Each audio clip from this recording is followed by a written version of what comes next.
morning and welcome to First Edition, the online ministry of First Community Church. My name is Glenn Miles. I'm the senior minister here in this amazing congregation, and we are thrilled that you've joined us on this day.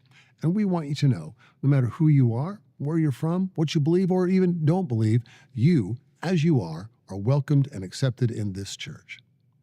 Right now, there's a QR code on your screen. Take a moment, would you please, to capture that code. You can click on it, register your attendance, give to the offering, even share a prayer concern. We'd love to be in prayer with you. It is a joy to be together in worship today as we listen to what the Apostle Paul had to say to a group of scholars in Athens 2,000 years ago. And in fact, that word for those men back then is a word for us as well. I can't wait to share this sermon. Let's go to worship together.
For in him we live and move and have our very being.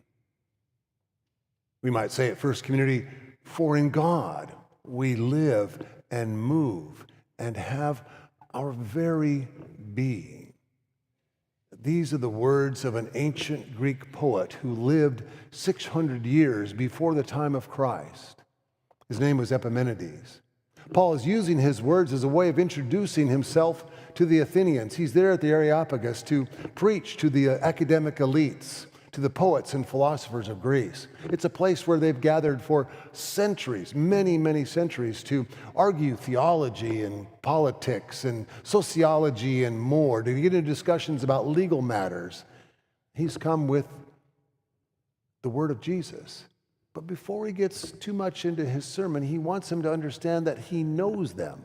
He wants them to see that he's educated and has read their poets, and he finds this marvelous, inclusive place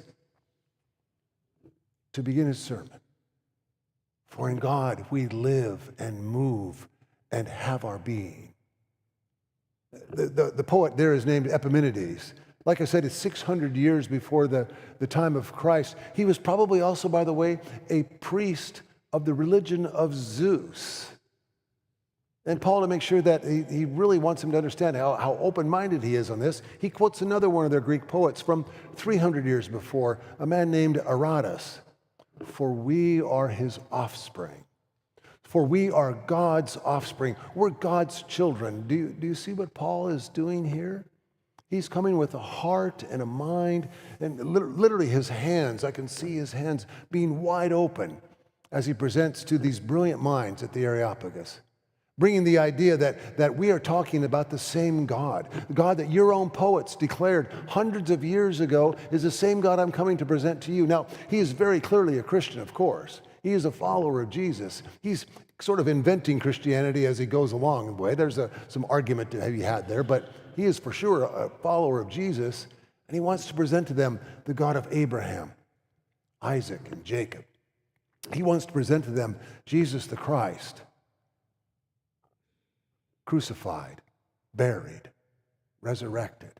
He is an unashamed follower of that one. But he wants to assure them that we stand together on common ground. I see how spiritual you are. What's the key word in those two quotes from the Greek poets? For in God we live and move and have our being. For we are God's offspring. The key word is we. Not we and these folks behind me, but we, all of us, Paul is saying, all of us live and move and have our being in the presence of God. It's Marcus Borg who said something like that. He's a brilliant theologian. He's in the resurrection now, preached here at First Community about 20 years ago. Marcus Borg says, no one is outside of the heart of God. No one is outside of the heart of God. We live and move and have our very lives within the presence of God. God is not somewhere waiting for us to find God. God has come to us. It's a beautiful, inclusive way of saying we stand together on this. Now, let me be clear about the intent of this sermon. I do not mean in any way to water down our faith. I've heard sermons like that in the past from Christian pastors who essentially will say, well, religion doesn't really matter. It's a matter of all of us finding a way to get along, and that's all that really matters. No, I don't want to say that. I firmly believe that at the heart of Christianity is the life, teaching, and preaching of Jesus. That's Marcus Borg, a very progressive theologian, who said that. At the heart of Christianity, you'll find the life, teaching, and preaching of Jesus. I've spent many times in conversations with imams and rabbis. Sometimes we argue. One of my best friends in the world is Rabbi Art from Kansas City. He's serving a congregation right now in California, but we've traveled to Italy, we've been to the Caribbean together, we spend time on the Lake of the Ozarks, and sometimes late at night, after a glass of wine or two, we might get into argument about religion or politics or whatever, but then the next morning over a cup of coffee, good morning, brother, it's good to see you, good morning to you, Glenn, I love you. That's what matters. We don't check our full selves at the door and pretend like we don't have any differences. We bring them to the conversation. That's what Paul's wanting to do. I'm bringing something to this conversation. For in this one we live and move and have our very being. Paul's giving us a way to talk about God that's not exclusive, that's not judgmental, but invitational. Come, let us sit together and consider these very ideas. You know, the Greek word for heaven, by the way, is uranos. And that it doesn't mean something out there that we might go to when we pass on from this world. That's for sure true. But what it means in its deeper sense is that heaven has already come to us. That we are already in heaven. The ancient Near Eastern folks, they believed that heaven started about 2 or 3 feet above the ground, meaning that everything around and about us was heavenly, a sign of the presence of God. Paul is helping us to see that, not just from his own faith background, but from the faith statements of those outside our religion. Rob Bell talks about the many names for God and how each of these names does not quite explain all of who God is, but it gives us an idea. You can read these names from Genesis through Revelation for God. In fact, how many names would you think? Don't say it out loud, but just think quietly in your mind. How many names does God have? If you're a good Trinitarian, if you follow Trinitarian ideal, if you think of God as the Trinity, you might say the Father, Son, and the Holy Spirit. We started about 20 years ago, at least I did in my ministry, I think about the same time here at First Community as well. Started using the words, instead of that, Father, Son, and Holy Spirit, started saying Creator, Christ, and Comforter. In fact, the first time I did a baptism using those words, I got about 15 emails, and one or two said, "You're leading your church to hell." Well, they forgot that I was a commander in the Jet Cadets for Jesus. And I responded gently and pastorally and said, "Did you know the words Creator, Christ, and Comforter can be found in the Bible? These are good biblical words." So that's 6 if we count all those up, but how many more names are there of God? Do you know? I couldn't memorize them all this morning, but there's a lot. There are many names for God. Each of these names in some way expresses that particular writer's experience of God in that moment. One of my favorites is from the prophet Isaiah, who hears God saying to him, and he then shares this word from God to his congregation. This is God speaking. "I'm like a mother holding her child at her breast. How could I forget my compassion for you?" What a beautiful image that is.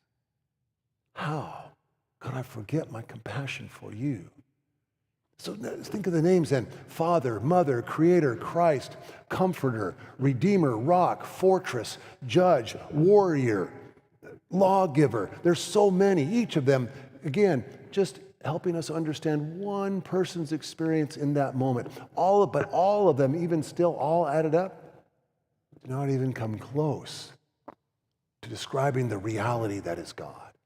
It's Rob Bell who inspired this sermon series with his book, What We Talk About When We Talk About God, who says this: "All our words eventually fall short of describing the ultimate reality of God's very nature." Trust me, I know this. I'm called as a pastor in the Church of Jesus Christ, and my calling in this particular congregation is to deliver the gospel on Sunday mornings. So about 40 to 50 times a year, I'm aware of how inadequate my words will be. I'm not going to stop, but I'm still aware. See, maybe that's part of the problem is sometimes in Christianity, and we progressive folks can do it just as much as the fundamentalists. So I'm not picking on anybody. I'm picking on the church in general, and maybe even myself. We can get so narrow-minded about one little issue here that we make everything about that, and we forget about all the rest. All the other things that we live and move and have our being within, that are parts of who God is and God's nature. If we get that narrow-minded, we get kind of stuck and lost. Rob Bell tells a story in his book. About the time years ago, he was invited to be one of the speakers at a worldwide conference on peace. It was held in Seattle, and their target audience was 20 and 30-year-olds. They wanted to help these young adults find a way to bring peace. Maybe starting in their homes, their community, if some have a bigger calling, the country, even larger, the world. And there were spiritual leaders from every religion all around the world who were brought into Seattle to speak and inspire all of these young adults about working together for peace. Rob was one of them. The Dalai Lama was there. Bishop Desmond Tutu and his amazing work that he did while he was alive in South Africa, he was there. And Rob says he was up on the chancel area of this huge auditorium, thousands of people in attendance, up there with all these spiritual leaders, and he just kind of sat back and took it all in. Was almost overwhelmed by how powerful it felt for him to be in the presence of the Spirit, working like this for good, for peace. When somebody leaned over and said, "Did you see the protesters out there?"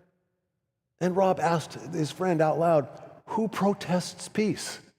Who woke up in the morning and said, I'm giving my time and energy tomorrow to protest against that peace conference. I'm totally against peace." But Rob said, that's like being against puppies and flowers. You can't protest puppies. By the way, if I seem a little tired and not as energetic as normal, we got a new puppy on Friday. Yeah, we've had a couple of tough days. But this morning, when I was up about 5:15 going over my notes, he jumped up on my chair. He just knows how to make you love him. He climbed up on my chest and licked my cheek. Yeah, you can't protest puppies. What Rob says is, oh, by the way, who do you think the protesters were? Yeah, it was a group of Christians. Because of course it was. He said he believed that they were following their commitment, that they really truly were passionate about their faith and their own particular understanding of it. But how sad it was, he said, and he was gentle in his critique, how sad it was that here's this amazing spiritual event, God is present in, right there in front of him in that building, and they missed it. And so what Rob wants to say to us, what Paul is saying to us, what Jesus and Abraham and Moses and others have been saying to us for centuries, for thousands of years is, if God is present with us, and God is, for in God we live and move and have our being, if we are God's children, and we are, what about you and your life? Are you going to live a life that matters? I'm remembering a few years ago when my wife Julie and I and our son Stephen were in Berkeley, California. We were there for a football game between the University of California Golden Bears and some school from Palo Alto. I've forgotten their name. We were making our way up to Memorial Stadium when we stopped at the intersection of Bancroft and Telegraph. Now, if you know Berkeley, you know the history of Berkeley, that's a very famous location. That's where the free speech movement started in the 1960s. And even to this day, there are people who will come, literally set up a little soapbox, have a little portable sound system, and they'll speak on whatever the political issue of the day might be. Sometimes, and on this day there was one, there are street preachers there. As we're getting closer, I'm leaning in and starting to hear what he's saying. Julie can see that I'm leaning in, and she said, "Glenn." And then Stephen saw that I was leaning in, and he said, "Dad." The long paragraph that they didn't need to say was, "Please don't embarrass us. Don't go argue with him. Just keep on walking. Let's just go to the game. Let's have a good day." And I said, but I like street preachers. I like engaging them, finding out about their background, and maybe arguing with them a little. And Julie just said, "Hey, Stephen, here's a sweatshirt store. Let's go get you a new sweatshirt, okay? Let your dad have his time." And so I stopped and I listened respectfully. I didn't interrupt. I didn't argue. And he was preaching pretty judgmental stuff. What you gonna do if you wait too late to get your heart right with God? Because if you wait too late, you're gonna find yourself in a hot place. That kind of thing. He wasn't trying to be funny. He was trying to be direct. I just sat and listened, and all of a sudden, he just looked right at me. Right at me. Made eye contact. There's probably 25 people there. He looked right at me. He said, "What about you? Are you gonna live a life worth living? Or are you just faking it?" You're talking to me? Yes, I'm talking to you. What about you? Are you going to live a life worth living? Or are you just faking it? And then he went back to his sermon to the 24 or so folks who were there. I got to tell you, to this day, that question haunts me. What are you going to do? Are you going to live a life worth living? Or are you just faking it? I wonder if that's a question for you today as well. No matter what you're facing, maybe it's a moment of great joy in your family. Maybe there's a sweet little puppy waiting for you at home. Maybe you got some grief, some sorrow to name. Maybe, if you're like most of us, it's a mixture of all of that. Are you going to live a life worth living? I know it's a daunting question. I know it's frightening. I mean, sometimes all I want to do is just go home and watch a ball game, just veg out on the couch with a movie, not think about all this stuff. But here's the deal. Epimenides said, we live and move within the very being of God. That means we have what it takes to face the world, to live a life worth living. And then on this day, I'm even thinking even more about our church. What about our congregation? What about First Community? And all the many ministries we have. Are we going to continue to provide ministries worth having, worth caring for the world? Are we going to be the church that God has called us to be? You know, years ago, in fact, it was 10 years ago this month that I began the interview process with the search committee here at First Community for the senior minister position. It was a pretty intense process. I mean, there was at least 3 or 4 interviews. I mean, they were asking me all kinds of questions. It was pretty intense. It was kind of good preparation for working in this church. Thank you. The choir's laughing. They understand. And then in my last interview, they said, so if you become our pastor, describe your role.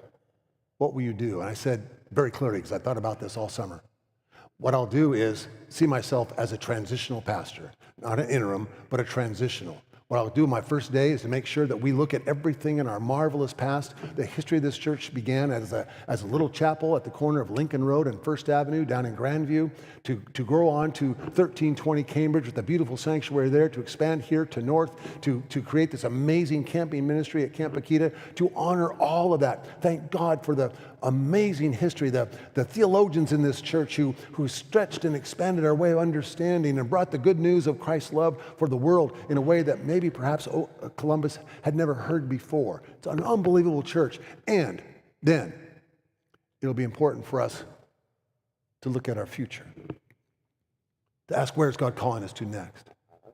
What does our world need from this congregation? Who are we to be? What kind of a church will we be? Do we have the courage and the heart to become who God is calling us to be in this place? I know it's daunting. I know it's frightening. But if you look at the church, especially in the northern hemisphere, the church is in massive, I'm not talking about just this congregation, we're not, but the church overall is in massive decline. I mean, the churches are down 80, 90% from 50 years ago. It's a frightening time to be a pastor. But you look at our church, COVID was tough. We've been through some tumultuous days, but here we are 6 years out of COVID. We're about 80%, 85% of engagement numbers of where we were right before COVID hit. That's pretty good. We're standing well. We're standing strong. Are we ready, though, to be a church that matters? Let me close with this. Do you know about the Trinity Church in New York City? It's the congregation in their building that somehow survived the attacks on the Twin Towers. Their church building sat in the shadow of those 2 buildings. And it became a source and a place of refuge for firefighters who would come in and drink as much water as they could and fall asleep on the pews.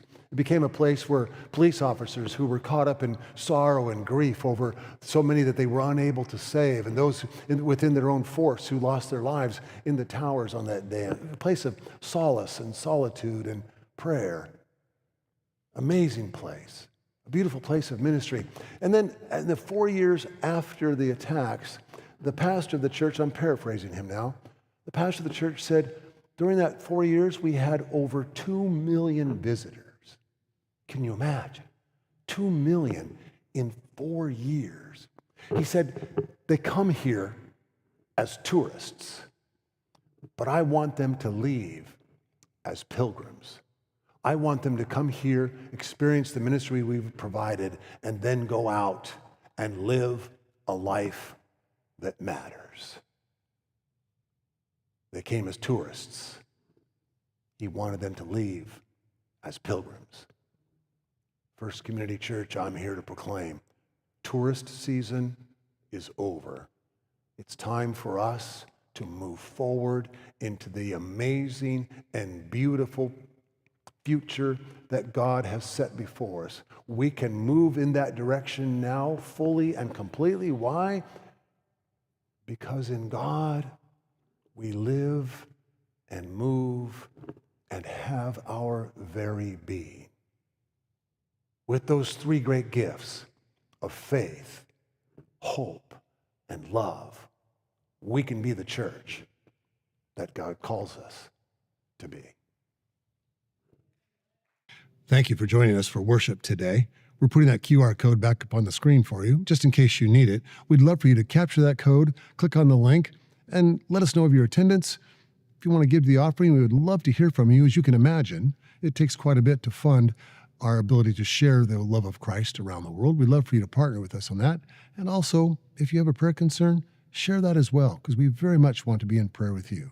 In the meantime, have a blessed and beautiful week.